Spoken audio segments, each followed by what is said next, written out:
All right. So the YouTube Hangout is live. Peace and power, family. This is your sister, Dr. Oya Ma'at, coming before you with a panel. It's not a panel full of sisters, but with the strong sisterhood to discuss the foolery going on in the community. This morning I woke up. I was alerted. I got a notification. I actually subscribed to the Advice Show, and I got a notification for a video that Phil Scott put up on his channel. And it was about Cardi B and some skit. And so I decided to watch the video, and I was utterly appalled at what I saw. It was a skit called The Housewives of the Civil Rights Movement. A lot of people are, I know, blaming Cardi B, and they're criticizing Cardi B, but it wasn't just Cardi B in the skit. It was, several other women, but I guess since people don't know who they are, they couldn't call them out. But it was Cardi B, it was a few other Black women. They were impersonating the women of the Civil Rights Movement. They were portraying Rosa Parks, Betty Shabazz, who else? Coretta Scott King, and I believe there was another sister, I'm not sure, but they were impersonating the women who we call or refer to as, the mothers of the Civil Rights Movement. And when I say that the portrayal was very distasteful, it was extremely distasteful. And so, of course, the skit went viral. It was initially posted by TMZ. It went viral, and, you had, for the Black community, I feel like, I don't want to say that we were split in the middle, but you had some Black folks who found it to be humorous. They were like, lighten up. You had some Black folks who said, lighten up. It was just a parody. It was just humor. And on the other side, on the flip side, you had Black folks who said, no, these sisters are disrespecting, the legacy and the women of the Civil Rights Movement, and not even them, the leaders of the Civil Rights Movement. So I immediately reached out to the sisterhood. I called Sister Naya and Sister Lima, my African-centered warrior queens. I called them up and I said, look, the sisterhood needs to address this and address this ASAP. And they said, okay, Doc, let me know when. I sent them a time, and they're here today. So Sister Naya, Sister Alima, please introduce yourself to the listening audience. Peace and love, families. Lily La Poete speaks. I think everyone is familiar with me. If you're not, I'm the author of Perceptions of a Misplaced African, also the co-host of the RAM Book Club every Sunday, 7:00 p.m. Eastern Time. Family, thank you for joining us. Thank you, Dr. Ma'at, for inviting me onto the panel. I am ready to get into this discussion. And also, family, if you would like to see any of the archives from RAM, or you can check out my blog, you can go to lelilapoetespeaks.com. That's LELELAPOETE speaks.com. Have a good day. Thanks. Peace.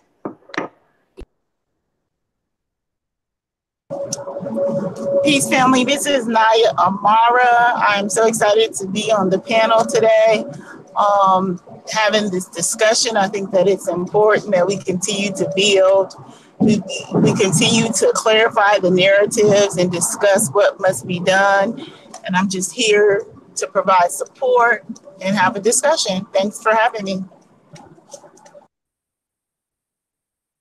All right, fantastic. So before we get started, before we discuss the actual clip, I'm going to show you guys the clip, and I'm also going to show you the response to the backlash of the clip is actually the response of Rip Michael. And Rip Michael, he is the writer. He was the writer of the skit and the producer of the show.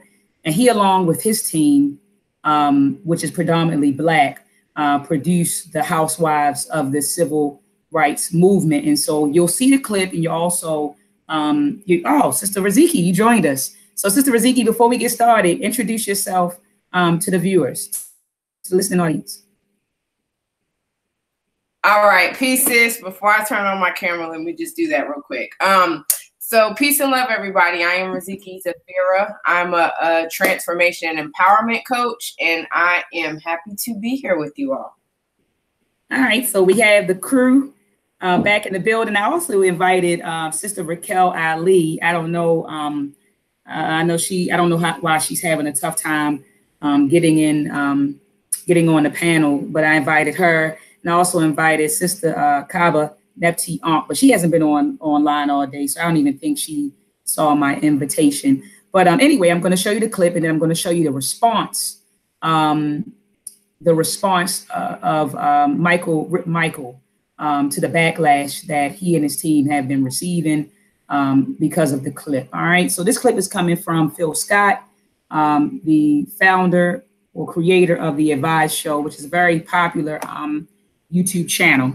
All right. So let me share my screen. Sister Raziki, can you put your mic on mute while we play this clip? Absolutely. All right.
Sis, I don't hear anything. I don't know if anyone else can.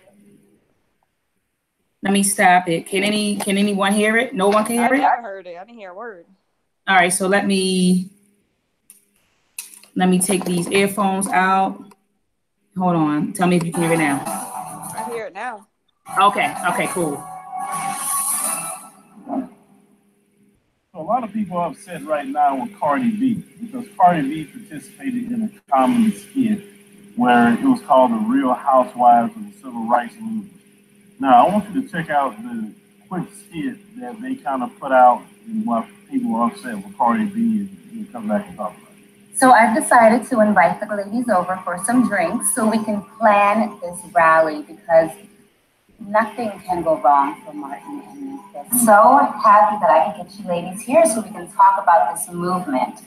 Yes, we really have to get the women together because you know these men cannot progress without us. We have to be the backbone. I don't know why none of these hoes are up in here. Matter of fact, I don't even know why I'm here. Well, I think I should be the leader of this group. You know, my husband have marched in every state and have fought, so we could use the same toilet as every. Well, your husband is a hoe. All these husbands want to sleep with my husband, but it's all right because I know he marches home to me. Oh, and Coretta, she thinks she's untouchable, honey. Let me tell you something about Coretta. Everybody done had a piece of Martin. Yeah, because I will show you what violence does.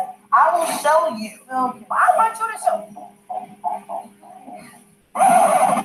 Oh, hell no. Like, I'm sorry, I thought you guys were fighting for equal rights, and like, I'm pretty sure me fucking Martin Luther King is like a perfect example of that. Now, of course, everyone's upset with Cardi B, and for her to participate in this in some way, form, or fashion, you would think, okay, now she should know better, or she don't know no better. What about her particular team that's around her to advise her to make certain moves or not make certain moves in your career if you don't know any better? But my thing is, I started thinking, even though Cardi B is the most famous person that's there, who's behind it? That's what I kept thinking. Then we found out who's behind it. A black man. A black man that calls himself a comedian by the name of Rip Michaels. Is going to be on his show. So, then we play what he said in response to people being upset with Cardi B about betraying Coretta Scott King in that matter. That it was taken in poor taste, and I think that people didn't understand because number one, it didn't see the sketch in its entirety. It actually ends with saying that a white woman actually said, "I want equal rights for everybody." This whole march is about, and I think that people out Cardi was just doing skits that I wrote, I directed, my whole team put together, that she started. And I think that people backlash because wasn't a backlash because she's Latino and she's not African American. That's what I'm reading. I think that people are mad and they don't understand equal rights for everybody, Spanish, Black, and all different. I think that they're outraged about the law. That's not the message we're trying to portray. One of the things that I think what Bernice King in particular was saying, that she felt making jokes about her father's infidelities just didn't sit right with her, especially that she felt like it was disrespectful to his memory, to his legacy. Well, we're actually trying to shed light on it because if you notice, they don't even teach civil rights and Black History Month anymore in school. And most kids don't know a public figure outside of Martin Luther King. And that's what we're trying to do. And I think to educate people, sometimes we have to entertain them. And had she seen the whole sketch, and I apologize in any way she feels anything fashion form, but that's not how the sketch ends, and that's not what it's for. It is no different than when Dave Chappelle did the Black Ku Klux Klansman sketch. He got so much beef over doing that. And these things that got even Dave Chappelle in trouble at the time that he did, that are controversy, but at the end of the day, you learn so much from it. And I think that I'm sorry that people took that in the way. And even outlasted Cardi, because Cardi was just doing some stuff that we all wrote the team that was funny, and she didn't say anything. She was saying, if you really pay attention to the whole sketch and watching the entire, she was standing up for Dr. Martin. And I think that that's bad that people just outlashed against her. I remember when I was in Ethiopia and I was sitting on the All right. So let me stop sharing my screen. And I just want to add that this clip was released on the 55th anniversary of the March on Washington, which was, I believe, maybe a few days ago. So TMZ, I heard that the clip was created about 2 years ago, and TMZ decided to post it on the 55th anniversary of the March on Washington, during which Martin Luther King delivered his infamous "I Have a Dream" speech. I was told that Bernice, and I hope that I'm pronouncing her name correctly, Bernice King, the daughter of Dr. Martin Luther King Jr., when she saw the clip, she took to Twitter and expressed her disgust. And I was told that maybe, I don't know when, but Cardi B did reach out to her and apologize for being involved in the skit. And so then Bernice went back to Twitter and she said that Cardi B phoned her and apologized, and that all was forgiven, all was well. But a simple apology wouldn't do it for me. She disrespected her, this woman's mom, her dad, what they stood for, and their legacy. So just simply calling saying, "Oh, hey, I apologize." I mean, that was nice. It was a nice gesture. But, an apology, a simple apology wouldn't have cut it. And then you apologize behind closed doors. It wasn't like Cardi B made a public statement, right? She called her behind closed doors and said, "Oh, I'm sorry for my involvement." But if you notice, she didn't make it public. But at least yet, I don't follow Cardi B's social media, but I'm pretty sure if she apologized for her involvement in the skit, we would have known about it by now. So she hasn't made a public statement, but she has apologized. So I wanted to inform you guys of that. But sisters, tell me what you thought. What were your thoughts when you watched the script? When you first saw it, I mean, I can walk you through my thoughts, but I'm just curious to hear from you, Sister Alima, Sister Naya, Sister Riziki. When you guys watched the skit, and we'll get to the brothers' response, but when you watched the skit, what were your thoughts initially? That was my first time seeing it, to be honest. I can't say that it's unnecessary. It was unnecessary. You know what I'm saying? Like, I just thought it was kind of crass. Just kind of pointless. It wasn't funny. It was whack. Like, I just don't see the point in all of it. And this is something. This was produced, you said, 2 years ago? Yes, it was produced 2 years ago by a guy named Rip Michael, and he's coming out with some sort of show. And so this was like a sneak peek of what's to come. And so it was done 2 years ago, but for some reason, TMZ, I don't know how they got a hold of it, but they got a hold of the clip. And knowing people, people are so hungry for attention and fame and all of that. Knowing them, they probably leaked the clip to TMZ, right? Because how else would TMZ have gotten the clip? They probably leaked it to TMZ and got it put out there for publicity. You get Right. it? But yeah, it's supposed to be an entire show coming out. Wow. Produced by and I think this is like a skit within the show. But the guy Michael is producing this show. But he called it edutainment. Right. What's educational about it? Yeah, what was educational about that clip? He said this was edutainment. So it was supposed to be entertaining and educational. And I don't find anything educational about it. It was nothing educational about that. It was simply to make fun of who we consider to be greats, and it's not like he tried to use Dave Chappelle as an example. I heard him, but Dave Chappelle got hella flack from a lot of those skits that he did. He just didn't give a damn, but he did receive a lot of flack. So to use him as an example doesn't really hold any weight. I just thought it was disrespectful. But what I said time and time again is I'm not surprised, number one, to see Cardi B in that because she's not black. So y'all whoever's listening can take it how you want to take it. I'm not about to have no DNA conversation. I ain't seen her test, but I mean, from what she called herself, she ain't African. She says she'd have trapped Selena, and last time I checked, Selena was some type of Mexican or something. So those aren't her ancestors. I couldn't see her coming out making a video disrespecting some Spanish ancestors that they consider to be very popular or very, very sacred in the Spanish community. I couldn't see her doing that. But our black ancestors, most definitely, because those aren't her ancestors. She doesn't see that. Y'all see it that way, so you can continue to listen to her music. But she's always disrespected black women time and time again, from calling them roaches to black this and that. At first, I thought that when she was saying roaches, that she was just using it as a general term. But when I really started listening to who she was calling roaches, it's always black women. So, she doesn't consider herself black, and I'm not surprised she's in it. But it was very disrespectful. Absolutely, sis. And you said something that was key. You said they disrespected the people that we regard as heroes, right? And when you said that, I was thinking about like other people, right? And you mentioned how they wouldn't disrespect. She wouldn't have disrespected their Spanish heroes or Latina heroes, right? White folks. Did you think? Now, can you imagine someone did a skit about Napoleon? They would go crazy. They don't disrespect their greats at all, right? We're the only. Well, anyway, go ahead. I'm instead of me getting on a roll, I'm gonna go ahead and let Sister Naya get in. Sister Naya, what were your thoughts when you saw the clip, the skit? Yeah, of course I agree with Sister Alima's breakdown. I thought the same thing, but what the first thing that came to my mind was this is a minstrel show and she's blackface. She's not black. And it's consistent with Hollywood, with minstrel shows.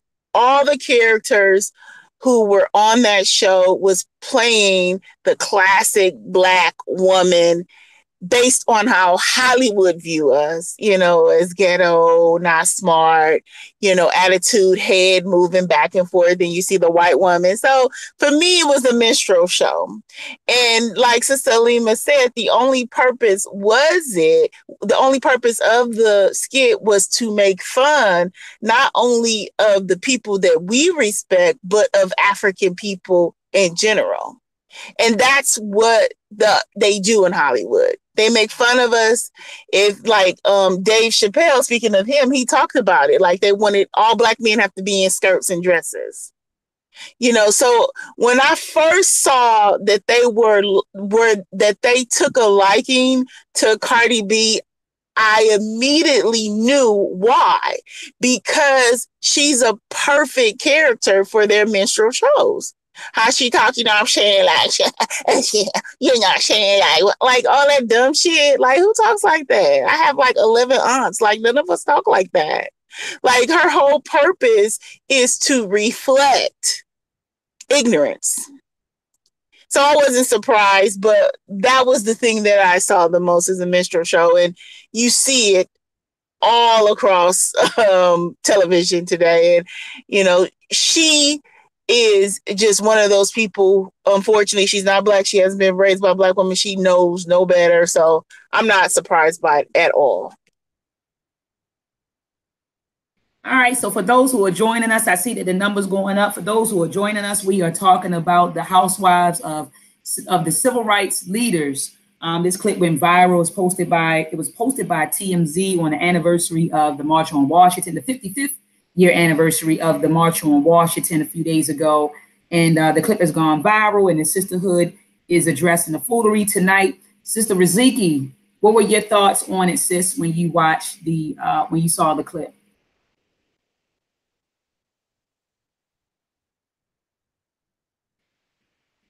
Sister Riziki, are you there, or did you? Sorry, my bad. I thought I unmuted it. But what I was saying was, well, I remember the first thing I typed you was I didn't even pay attention to Cardi. I was just looking at the Black women that was on the skit. Like, I was just disappointed there was Black women involved in the skit. Period. That was my first thing I went to, and then the second thing, kind of just piggybacking off of what Sister Alima and what Sister Naya said. I mean, emotionally, I can't say Cardi's not Black. So for me to expect, I'm just done expecting a certain type of respect or acknowledgement from people outside of my culture. So like, I understand that, yes, her influence does have a big effect on our generation, and I do understand, and I am upset that she decided to use that platform in such a way, not realizing her influence. But again, she's not Black. And unfortunately, where her mind was at or is at the time, I mean, I don't look to her to hold certain images or examples. I know she couldn't help when it was released. I know that was like a thing TMZ came up with.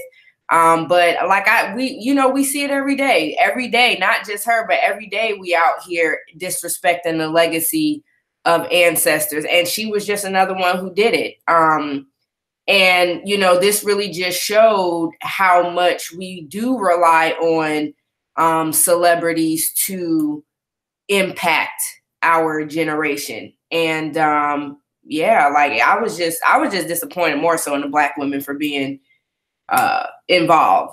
I mean, I kind of felt bad. I'm not even paying attention to Cardi, but that's just how I feel. Like, she just not even on my radar to be mad at her like that. Like, I don't look to her for example. So that was just my thought. So basically, like you said, the same thing Sister Alima saying, like, this girl isn't Black, and at the end of the day, she wouldn't have disrespected her ancestors or the ancestors that her ethnic group revere. And you know what? I'm gonna say this too, sis, because I remember Sis Alima bringing up the cockroach part, and I did hear Cardi say that, and I remember a bunch of Black women getting on that ass about that, and then later on she did some video about and I have seen her refer to other women like or herself as a roach or just do roach stuff, whatever. But I mean, I don't know. People just got to be careful about how they represent themselves and the stuff they say, knowing the position at the end. And I don't think they're walking with that awareness, or they care. Many of them probably just don't care. So yeah. And so let me ask you guys this. How do you, and I'll go back down the road. Sister Alima, how did you guys feel about his response? So Rick Michaels said, hey, this was just one response. I think TMZ was interviewing him, but he also went live on his social media with his team. And there he said, look, this was just edutainment.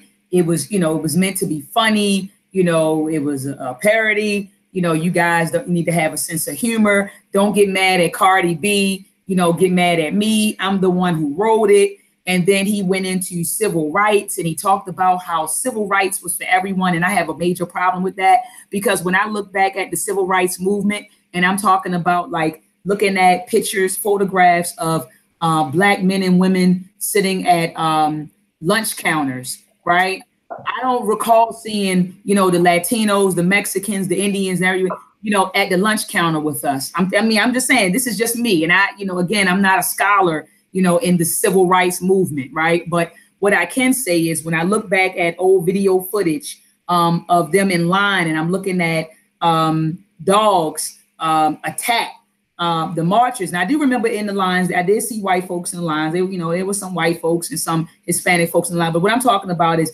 the lunch counters, the sit-ins and stuff like that. I mean, can you guys correct me if I'm wrong? But we say, oh, it was for everybody. It was for everybody. But who really sacrificed for these movements? I feel like we did a lot of work for the civil rights movement, and there were different ethnic groups did participate in the civil rights movement. They did. I won't say that they didn't. But I just feel like we fought for it, but everybody else benefited from it. I mean, correct me if I'm wrong, Sister Alima, Sister Naya, and Sister Riziki. When I look at these pictures, I see a lot of us. I don't see a lot of them, even though they all benefited from us, but I see us. So correct me if I'm wrong, Sister Alima, Sister Naya, Sister Riziki, because he said, oh, it's for everybody. Civil rights is for everybody, I've heard that said several times, that sentiment by several people, but I don't really pay that any mind because we know that's not true.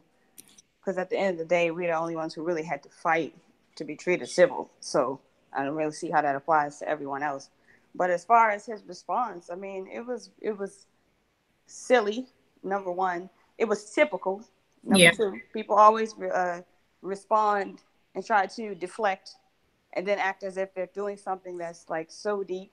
But I wanted to piggyback kind of off of what Riziki was saying. And like she was saying, like, people need to stop looking to celebrities to be the model, the role models that they need, because they'll always be disappointed. But in that very same breath, it doesn't matter what we say that people should do. It's what they do. And what they do is they look to celebrities as if they're some type of gods, and they look to them to be some type of role models. And a lot of our children look to them. Even a lot of us look to them. So, I mean, that's the reality that we live in. You know what I mean? So the way it should be doesn't really matter. The majority of us do. So being that the majority of us do look up to people like that, it is our problem. So we can't say, well, I don't look up to us. So, I mean, because that's more personal. But we on a we page. So it's about everybody. So the overall majority of us do look to celebrities to be role models for them. That's what it is. Absolutely. I couldn't agree with you more, sis. Sister Naya, how did you feel? I mean, how did you feel about his response, with Michael's response? For me, it was a classic house Negro coon apology making Negro response, because for me, I only see two things. I'm very basic. I see either people who are apologetic and people who are non-apologetic. When you begin to operate on the level that he's operating on in Hollywood, when you begin to work in corporate America, when you begin to make your money in the mainstream, what happens is that you are forced, if you're not really sure of who you are and who your people were, and if you are unapologetic, you begin to make excuses for being Black. And so for him now, civil rights is for everyone. It's because he is not unapologetic. He has made that excuse. He's deflecting, like Sister Lima said. And, it's a classic response because it's a safe response. It takes heart. It takes will to be able to stand up and say that the civil rights movement is about Black folk living in America who have been disenfranchised and unfairly treated, targeted, brutally murdered, and taken advantage of in these type of arenas, Hollywood and in corporate America, because most of the Black people have assimilated completely into that process. And then not only assimilated, but they are taking on the cultural belief systems of white people, of Europeans. So they have no context of African culture. They have no context of Black American culture. They have no memory of civil rights. They suffer from cultural amnesia. They know nothing. The only thing that they know is that they need some money, and they know that if I am unapologetically Black, that makes white people feel uncomfortable. So when I see that, when I looked at it, that's all I saw. I just saw someone who was making that compromise, and who he was very aware and deliberate of the compromise, because it wasn't entertainment. It was very tasteless and very disrespectful. So the only thing that I can ask the question is, who raised him where he think that that's entertainment? There was nothing funny. And then they set the white woman there, you know, to make it more funny. Now, what type of Black person would do that? Someone who has no taste, no history, no culture, no tact. So for me, it's just, you know, what I see in Hollywood. Like, I'm from LA, and like, it's like Black people, I mean, sometimes, and it's not our fault a lot of times, but you know, we just suffer from cultural amnesia, and we've forgotten like our struggle and what it was all about in civil rights movement, when people were getting hosed down and bitten by dogs and murdered and raped and kidnapped and brutalized. Like, that's nothing to play with. I read some of the comments. People was like, yeah, you know, if that was, you know, if the Real Housewives of the Holocaust, I mean, it would be shut down quickly, because that's the level of respect that Jews demand when it comes to their tragedy. And Black people should not compromise and apologize for anything that we've experienced in this country. We should be vocal about it. We should take it serious, and we should be able to communicate the correct narratives about what happened. So, you know, disgusted, but not surprised. No doubt, no doubt. Sister Raziki, what were your thoughts on his responses? What were your thoughts? I mean, like Sister Naya said, you know, if you're not aware of like the need of how our people or the conditioning needs to change, or you don't care, you're just not going to. You're not going to be conscious about what you're doing and what you're saying. And I'm glad she brought up like that Hollywood lifestyle. And I don't know if you saw this, but like lately I've been doing like this little flashback of like back in the day when I was working in radio and communications and broadcasting and like working with artists and stuff. And that's why I walked away from that life. You know what I'm saying? Because when you're in that life, you rarely have control over what you can say, the stuff you participate in, or like you literally become a slave to somebody else's thoughts and ideas. And so you have people out here who just call themselves, well, I'm out here trying to make it, you know, and they're willing to sacrifice their pride, their ego, the pride of their ancestors or their culture for the dollar, for the reputation or whatever. And some of those people are in survival mode. Some of them people, again, they just don't care. They don't have a respect.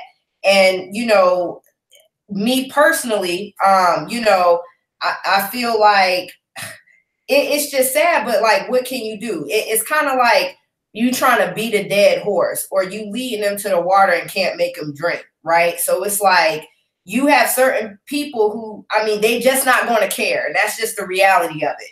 And so for me, the best thing that I try to focus on is focusing on people who do care. Like, okay, so we got this information, like, what are we doing about it? What can we do to change our perception and how we take in information? And more importantly, if a lot of us wasn't looking at that stuff, if a lot of us wasn't contributing to the ratings of these kinds of shows, then maybe they wouldn't be popping up so often. So, and as far as his response, yeah, it's an excuse. And again, I just don't think he understands the severity of the condition we're in as to why putting out positive imagery and stuff like that is important. So, you know, I'm just so over the ignorance. The best, you know, thing I just feel we all can do is do our part to contribute to the solution. But it's just tiring. The ignorance is tiring. So I don't know. All right. Not to mention, it's been going on for so long. So I'm the only reason I guess specifically people are attacking Cardi was, of course, she was in part of it, and right now she's relevant. You know what I'm saying? But right. If we were to look back in time, nothing people making skits about slavery ain't nothing new. Like, yeah, we've always found some type of way to find entertainment in our struggle, and that may have been one of the keys that help us to hold out and hold on for so long. But at the same time, everything ain't funny. That's my biggest issue with Black people. Like, everything is a fucking joke. We always need to laugh. Like, it's okay to have serious moments. It's okay. It's a coping mechanism that we picked up. It's like a unhealthy way of adopting how to mask pain. And see, this is why I love getting into mental health, because you understand the things that humans do when they're trying to suppress or get over their dysfunction. So, and I know, like Sis and I, we was talking about it earlier when we said, okay, so we have this thing, we have these great leaders, and yet we have no issue, bringing up their ugly side. Okay, so what, he was an adulterer, but is that the legacy that we want to leave with our people? Is that what we want to leave with our people? And, I was like, that is a valid point, Sis, Dr. Oyat, because I said now, and I brought up African Bambaataa. So when he died, are we going to bring up the fact only that he was pressuring little boys to suck his penis, or the fact that he was a or he played a major part in hip hop, he helped people, whatever the case. And it's like, we as a people got to address this ugly shit, regardless if we like it or not. And the more we go on, yes, we've laughed at our pain, but we don't understand that that's a dysfunctional way to cope with our pain. And as a people, again, I don't know, correct me if I'm wrong, but me growing up, I was not introduced to places that were safe and okay and non-judgmental for us to express the dysfunction that we try to mask through humor. That's just, you know what I mean? Maybe other communities and neighborhoods have, but just the ones I grew up in, it was just always like get over the pain. Nah, just suck it up. Nah. And it's like, okay, we're taught to get over it. We're taught to suppress it, but we got to deal with it somehow. So how we deal with it? We make jokes. We shuck and jive. We laugh at the pain. When you say laugh at the pain, you guys have me thinking about, remember Def Comedy Jam back in the day in the 90s? That was a real popular show. Russell Simmons. I was looking at, just like last year, Netflix aired the 25th anniversary of Def Comedy Jam. And they talked about how a lot of the artists would teach through jokes. Now that's what they called it. They called it teaching through jokes. But really, like you said, it was really poking humor to me. It was really poking humor at our oppression, making it humorous. I mean, I look back at a lot of those jokes, and it was utterly disgusting, very disgusting. But like you said, it's a coping mechanism. That's understandable, but we need to start teaching people how to cope, because that's not going to cut it. And you absolutely right. The whole excuse shit, that shit ain't going to cut it either, because it's nothing funny about slavery. It's nothing funny about our ancestors being in chains. Like, I've been to synagogue. I've been to the door of no return. That shit wasn't fucking funny. So point blank period, we need to find some other different ways to cope, because that shit is pathetic. I totally agree, which is why many more of us got to create situations and the spaces where we can do these things, because you absolutely right. Like, it would be dope if all Black people could just go under this mass healing, if all Black people went to that door of no return. Granted, I never been there to that particular place, but going to Kenya opened some things for me, or Fort Jesus, excuse me. So that was kind of a similar experience. So a lot of people, it's hard for some humans to understand the necessity of something if they don't experience the pain. Very so for people who went to that and they felt that, they're going to understand the importance of not reliving or promoting that bullshit. But you got people who these are just humans. This is human shit that we talk about. You got human nature. If they're not able to associate a feeling or a value to an action, they're not going to do it. That's humans, period. Mm-hmm. And I do agree that we have been trained on how to research our history and STEM research, and I think all that is great. But one thing that we've always lacked is training ourselves how to hold space for the healing of the dysfunction of our people. It should be a common knowledge for all people to get some kind of training in conflict resolution, to get some kind of training and understand when a motherfucker's walking around with a mental dysfunction, to get some training to understand when, like now it's to the point when I talk to men, I can tell if you've been molested or not. I can just tell.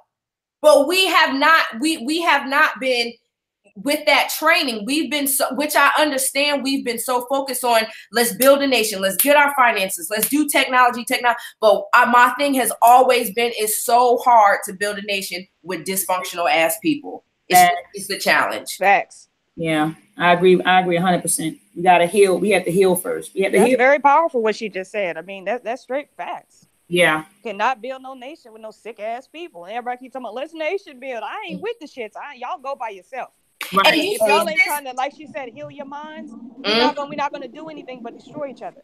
And see, that's powerful what you said, because when what you said, right, a lot of people feel like that, which is why we're discouraged from building with each other. Yeah. Because it's like, how can I want to work with somebody and they got a stank ass attitude? Or how can I work with somebody and I can't trust them? Or how can I work with somebody and they don't know how to stay in their damn lane? Or they got jealousy issues or rejection issues or abandonment issues. I mean, like, come on.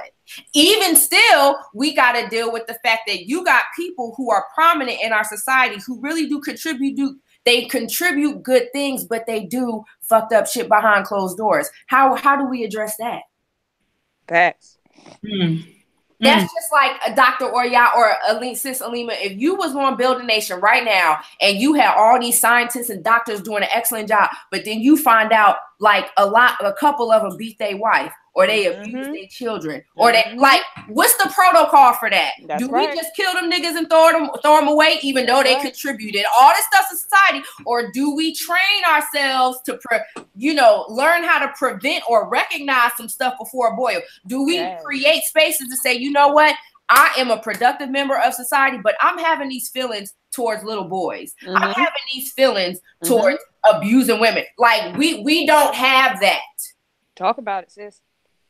And when I was and again, it hurts. I try not to get emotional, but in my work, like this is the stuff that come up, and this is why sometimes I'm numb, because I've talked to prompt doctors, people who are, and they have these shadow parts of themselves, and now they can't even show up authentically because within the Black community, within the African-centered community, now this is what I'm getting back, not just my experience, but there's no place to go for that. And a lot of our people are angry. Like we can't work together just because we mad. Right, and I think it's important. I mean, we don't want to complicate it because there's 45 million of us, and half of us is under 18. And the most important aspect of understanding the dysfunction of African people in North America is understanding the culture and the paradigm of racism and white supremacy. I recommend that everyone read the book that Sister Marimba Aini wrote on Urugu, A Cultural Critique of European Culture, because most of the dysfunction, and I do study psychology, I'm a therapist, and I work with kids who are abused. Most of the dysfunction is culturally based. If you can change the culture, you can change the psychology. Your culture and your psychology are the same. The problem with Black people is that we have internalized someone else's culture.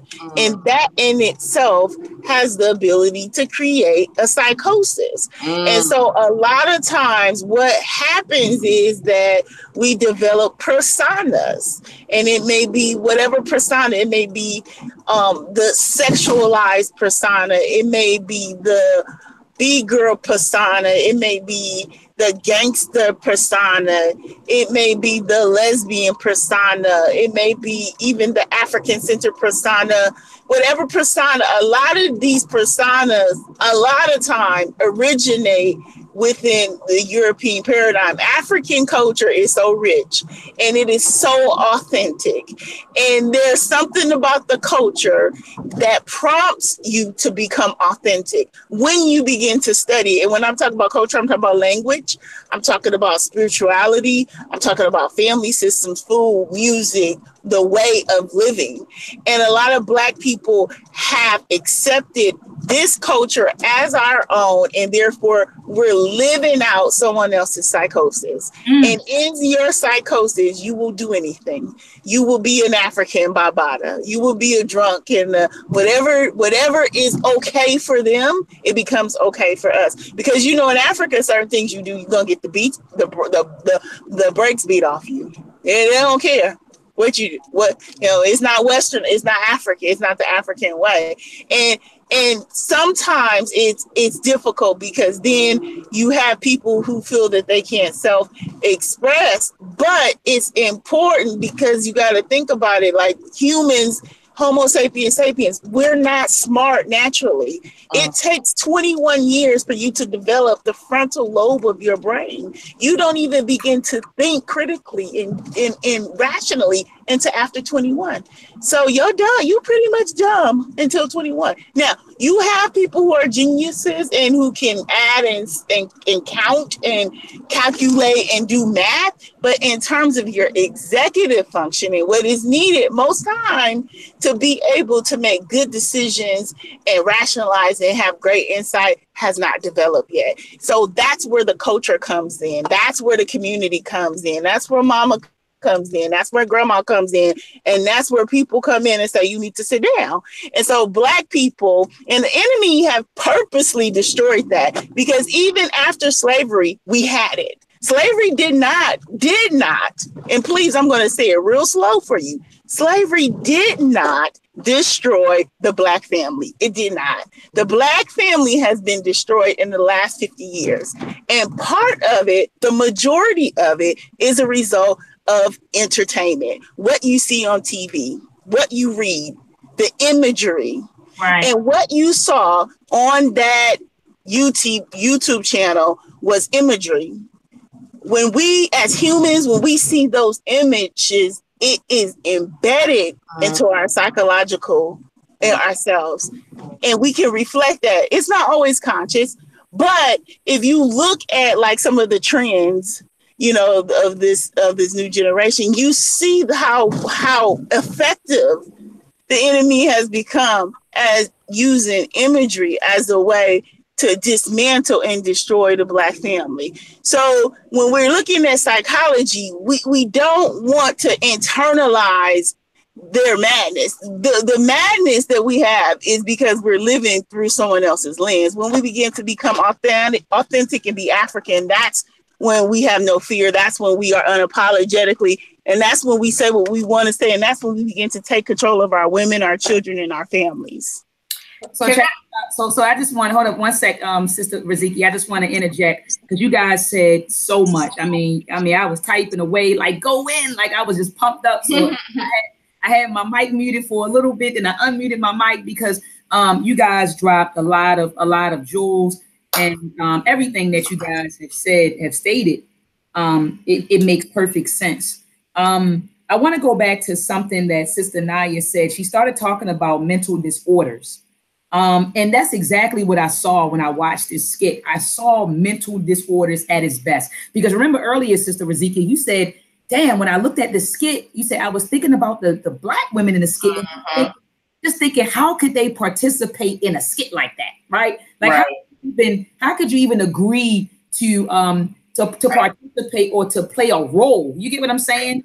And that goes back to mental disorders, which Sister Naya was talking about earlier. Now, there were a number of African-centered psychologists have stated that Africans in America, even in the diaspora and even on the continent, they say that we suffer from a number of mental disorders due to European domination. And Sister Naya said it's culture. They dominate culture, i.e. the education, the media, religious institutions, the politics, the economics, right? So a lot of our African-centered scholars, for example, Dr. Naeem Akbar, Dr. Bobby Wright, Dr. Wade Nobles, Dr. Kobe Cambon, Dr. Francis Cress Wilson, Dr. Joy Dugary, all of them have written a body of work on the psychology of Black people, and all of them have came, even Dr. Amos Wilson, I'm sorry, I didn't mean to forget Baba Amos Wilson.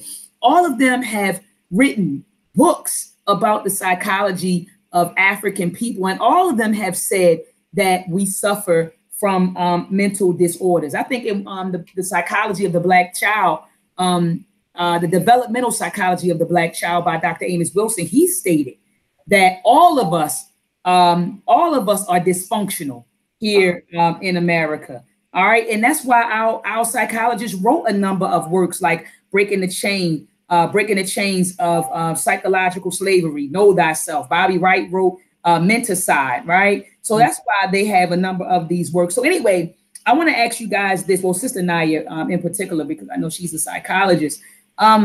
Sis, when you saw the skit, did you see anti-self, alien self? Did you see anti-self and alien self disorders? I did, sis. And right now, and I'm thinking about Dr. Naeem Akbar's papers in African psychology, where he talked about anti-self and alien self. Because my thing is, for them to even participate in a skit like that, they have to have acquired these two disorders. So, Sister Naya, what do you think about that, sis? Did you see anti-self and alien self disorders when you watched that skit? And I got my book right here because I can read to the family exactly what it is. But did you see it? I did. So why don't you go ahead and read it, though, so everybody can be able to have that context. Okay, cool. So Dr. Naeem has a book that he published, and it's all of his papers in African psychology. He published this book in 2004. All right, and Dr. Kobe Cambon actually echoes his work in his book, The African Personality in America, which we just finished reading. Sister Alima and I in the RAM Book Club, we just finished reading that book. So if you want to check out the discussions, you can you can actually go to YouTube and just type in RAM Book Club, or go right to Sister Alima's page, LidiLaPoeteSpeaks.com. And check out the conversations in the archives. And Dr. Kobe Cambon also echoes Dr. Naeem Akbar's work in his book, Cultural Misorientation, The Greatest Threat to the Survival of the Black Race in the 21st Century. So anyway, all right, so he says the alien self disorder. I'm in Akbar's papers in African psychology, page 165, where he talks about the alien self disorder. It states that the alien self disorder represents that group of individuals who behave contrary to their nature and their survival.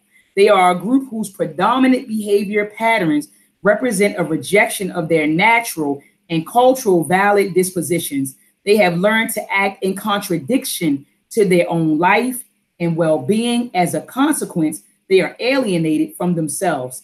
These are the growing numbers of African Americans in recent years that have been socialized in families with primarily materialistic goals. They see themselves as basically material beings and evaluate their worth by the prevalence of material accoutrements which they possess. These families are usually preoccupied with materialistic goals, social affluence, and rational priorities to the exclusion of moral objectives. All right, so then he goes on, it's a little subsection, but I'm going to read this last little paragraph. It says, these alien persons have been socialized to deny critical social realities, particularly as they relate to issues of race and oppression. They are encouraged to ignore blatant inequities of racism and to view their lives as if slavery Racism and oppression never existed. They have learned to pretend in ways inconsistent with their valid cultural identity and their survival. They are a group characterized by behaviors that represent a rejection of themselves and anyone who is socially or culturally identifiable as being like them. These are individuals whose primary behavioral patterns contradict those things that would ensure their cultural well-being and their welfare and the welfare of their socially and culturally appropriate group. They have learned to pretend that there is no social difference between them and the descendants of their historical oppressors. They live in complete denial that there are forces of injustice threatening the collective survival. They are encouraged to always adopt the perspective of the dominant. Let me say this again. They are encouraged to always adopt the perspective of the dominant culture, even if it means condemnation of self. So, Sister Naya, would you say that those sisters in the video have fit the bill? Do you think that they fit the bill, sis? Sister Naya? Okay, she must have walked away from her mic. But yeah, family. No, I didn't. It just took me a little while to get to the unmute button. All right. Okay, yeah. So this is why I made the comment, like, why we need to read the Yurugu and why we don't want to overcomplicate it. Because when we look at all the different factors, you know, we have the DSM-5, which we use in psychology, and it's, you know, lots of diagnoses, but the one that fits Africans in North America are the ones that you just read about. And so when I look at sisters, I'm not necessarily looking at the individual, I'm looking at the culture in itself. Because what was important, what you read, is that it's talking about your individual response to being dominated by a culture. So those women represent not necessarily an individual, they represent the collective. Our collective psychology, not them as individuals, but our collective psychology has been manipulated and distorted as a collective. So that's why when we say we're conscious, we're saying that we recognize a distortion and then we're elevating ourselves to a different level. So we can't look at it from an individual perspective, because in European psychology, they want to individualize you and departmentalize you. But really why we're suffering is because from a collective perspective, our culture has been distorted and replaced by their culture. So I don't see individuals, I necessarily see the impact of the culture. And Neely Fuller does a great job when he talks about two people. There's only non-white people and white people. There's only the victims and the victimized. And so these women are victims of racism and white supremacy, but it's a result of cultural dominance. Absolutely. So let me read to them the anti-self disorder, and we're going to close out in like 5 minutes. But he says, okay, so you agreed that you saw anti-alien self disorder and anti-self disorder. So let me so let me read what anti-self disorder is. It says that anti-self disorder adds to the alien self disorder overt and covert hostility towards the group of one's origin and by implication towards oneself. The anti-self disorder not only identifies with the dominant oppressor group, but also identifies with the projected hostility and negativism towards their group of origin.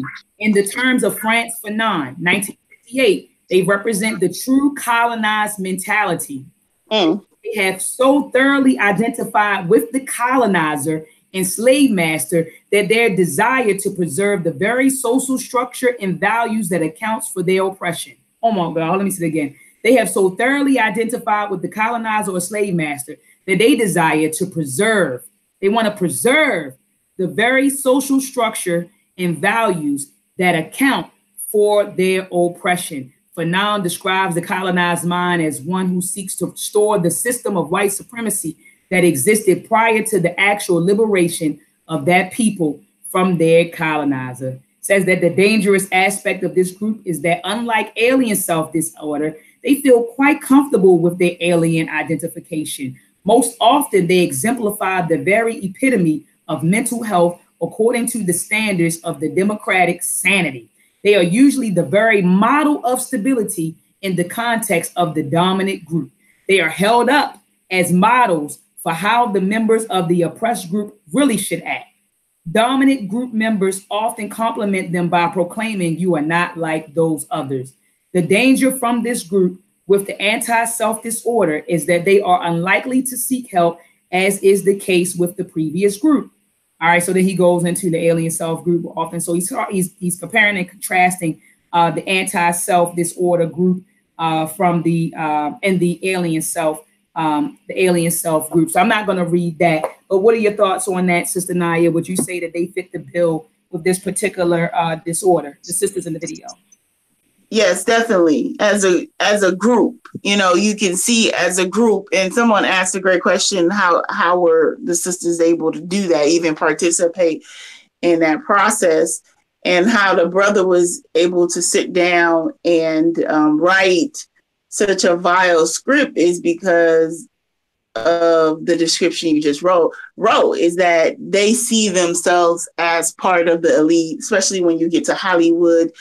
You're part of, a group of people who making movies, who have money. So you think to yourself that you've made it and you've achieved, you're making money, you have nice houses, you have nice cars. So you represent that Negro that's out there living his life. So, I definitely see it. And again, I don't necessarily see it individually, but I see the entire dynamic of being a part of that system, because there's no way that I could even be a part of a system that operates the way that it does without accepting dominant cultures, way of life thinking, behaviors, values, narratives, and anything else. So I totally agree.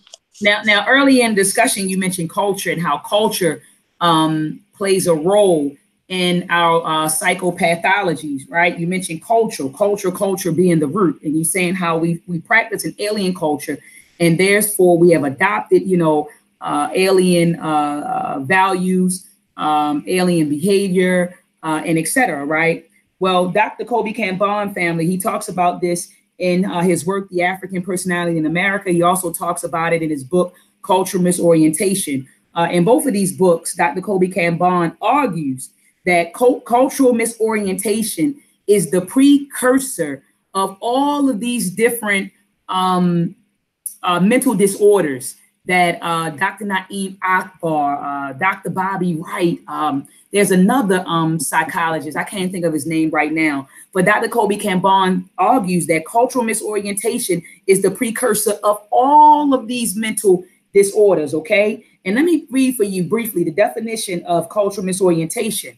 He said that cultural misorientation, and I'm reading from his book, Cultural Misorientation, says cultural misorientation is a cultural-based psychological disorder prevalent in continental and diasporan Africans acquired through the internalization of the European worldview, i.e. the European cultural reality. So essentially, all right, it's an African person who has adopted a European consciousness through the internalization of European content, okay? And he says that it occurs in different degrees. It can be minimal, moderate, or severe. And he said culturally misorientated Africans operate daily in a pseudo-normal psychological state. Now, how do you acquire cultural misorientation? How do you acquire cultural misorientation?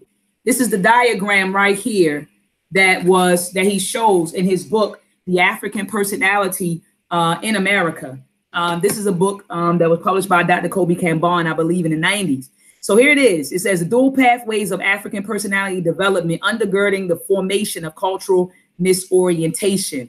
All right. So it's different ways that you can acquire cultural misorientation. One is if you go through a Eurocentric socialization process, meaning you develop and grow up in a family, in a community that is Eurocentric, right? And then you develop in a European-centered environment. That means you participate in Eurocentric life cycle rituals and your Eurocentric cultural rituals, right? You're surrounded with European cultural icons, and you're given or provided or exposed to anti-African icons. Okay, so Dr. Kobe Cambon tells us right here that this leads to different degrees of cultural misorientation. Now, for those of us who suffer from minimum cultural misorientation, right, minimum to none, these are people who have undergone or went through an African-centered socialization process. What does that mean? They grew up in an African-centered family, an African-centered community, all right, an African-centered environment where they participated in African life cycle rituals, celebrations, commemorations, annual African cultural rituals, and they were exposed to African cultural icons, right?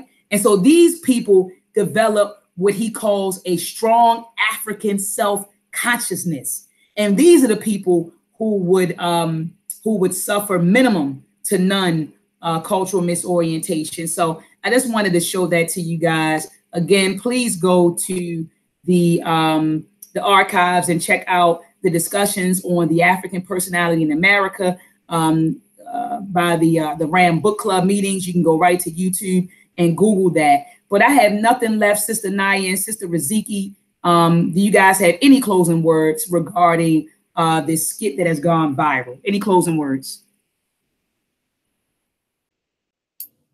I just want to say, again, thank you for having me on the show. And I just hope we all continue to do our part to raise our nation. Thank you so much.